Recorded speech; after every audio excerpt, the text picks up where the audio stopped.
Hey everyone, welcome back to Bookish Way of Life, the place where stories meet strategies for a smarter life.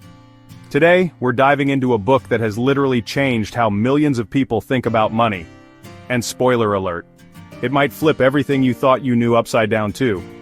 Have you ever wondered why some people, even those with fancy degrees and stable jobs, still struggle financially, while others, without formal education, build empires of wealth? That's the exact question Rich Dad, Poor Dad by Robert Kiyosaki explores. And trust me, you don't want to miss this. Picture this, you're 9 years old. One father figure tells you, go to school, get a job, and play it safe. The other says, understand money, invest early, and make it work for you.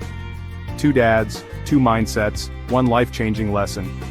That's what makes Rich Dad, Poor Dad such a powerful read. Kiyosaki grew up with two key influences.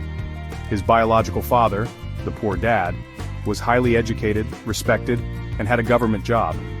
Then there was his best friend's father, the rich dad, a high school dropout who built a business empire. Both were intelligent, but only one became truly wealthy. The difference? Their way of thinking about money. Poor dad believed in job security and a steady paycheck. Rich dad believed in creating income-generating assets and becoming financially independent. This is one of the biggest lessons in the book. The rich don't just work for money, they learn how to make money work for them.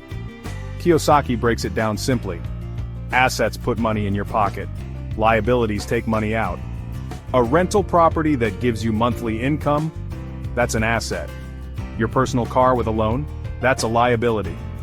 Most people confuse the two and end up buying liabilities thinking they're building wealth. Kiyosaki points out that the traditional education system prepares us to be employees, not entrepreneurs or investors. We learn math, history, science, but never how to manage money, build assets, or invest. That's why self-education is key to financial freedom. Rich Dad encouraged Robert to start young, take risks, and learn through real-world experience. He believed that making mistakes was part of the process.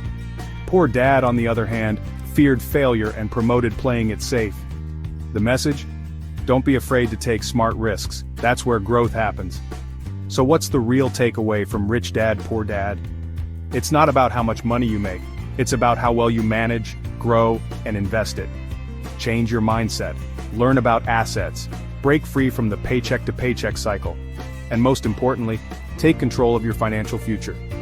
Have you read Rich Dad, Poor Dad? What lesson hit you the hardest? Drop your thoughts in the comments. I'd love to hear them. And if you enjoyed this summary, don't forget to like, subscribe, and hit that bell icon so you never miss another life-changing book. Thanks for watching Bookish Way of Life. See you next time.